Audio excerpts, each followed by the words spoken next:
അവൾ അമ്മയ്ക്ക് കൊടുത്തെന്ന് പറഞ്ഞു സത്യവാ. 5-10 മാർക്ക് വാങ്ങിയിട്ട് നീ പരീക്ഷ പേപ്പറൊക്കെ ഒളിപ്പിച്ചു വെച്ചേക്കുവായിരുന്നല്ലേ? എന്നിട്ട് ഞാൻ ചോദിക്കുമ്പോ പേപ്പർ കിട്ടിയില്ല പോലും. ഇവരിവിടുന്ന് പോട്ടെ, നിനക്ക് ഞാൻ വെച്ചിട്ടുണ്ട്. അമ്മ അത് അമ്മേനെ ഞാൻ കാണിക്കാൻ ഇരിക്കുവായിരുന്നു. ഇനി എപ്പോഴാണ് കാണിക്കുന്നത്? +2 പരീക്ഷ പേപ്പർ നീ ഡിഗ്രി കഴിയുമ്പോഴാണോ കാണിക്കാൻ പോകുന്നത്? അയ്യേ, +2 പരീക്ഷ പേപ്പർ ആയിരുന്നോ? ആ ശരിയാ, എനിക്ക് +2 കണക്കിന് 5 മാർക്ക്, ഡിഗ്രിക്ക് 6 മാർക്ക് ഉണ്ടായിരുന്നു. ഇനി ഡിഗ്രിയുടെ എത്ര പേപ്പർ ഉണ്ടടി എന്നെ കാണിക്കാൻ? അതൊക്കെ കിട്ടാത്തത് അമ്മ, കിട്ടുമ്പോ കാണിക്കും.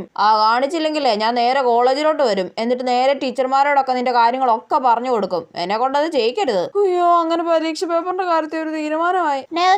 ഓ, ആ കുരിപ്പ് വിളിക്കുന്നുണ്ട്. ഇനി വേറെ എന്ത് തേങ്ങ ഒപ്പിച്ചിട്ടാണോ വിളിക്കുന്നത്? എന്താടി? ചേച്ചി, നമുക്ക് ചേച്ചിയുടെ ഫോണിൽ ലൂഡോ കളിക്കാം. ലൂഡോയും കളിക്കുന്നില്ല, ഒരു തേങ്ങയും കളിക്കുന്നില്ല. എന്നാ ചേച്ചിയുടെ ഗിഫ്റ്റിനകത്തുള്ള ലിപ്സ്റ്റിക് ഞാൻ എടുത്തോട്ടെ. ഗിഫ്റ്റോ? എന്ത് ഗിഫ്റ്റ്? ചേച്ചിയുടെ കട്ടിലിന്റെ അടിയിൽ നിന്ന് ഒരു ഗിഫ്റ്റ് കിട്ടിയായിരുന്നല്ലോ. അയ്യോ, ഞാൻ ആമസോണിൽ നിന്ന് ഓർഡർ ചെയ്ത് അമ്മ അറിയാതെ കട്ടിലിന്റെ അടിയിൽ ഒളിപ്പിച്ചു വെച്ച എന്റെ ലിപ്സ്റ്റിക് സൺസ്ക്രീനും അതേ കുരിപ്പ് കണ്ടുപിടിച്ചോ? ഞാൻ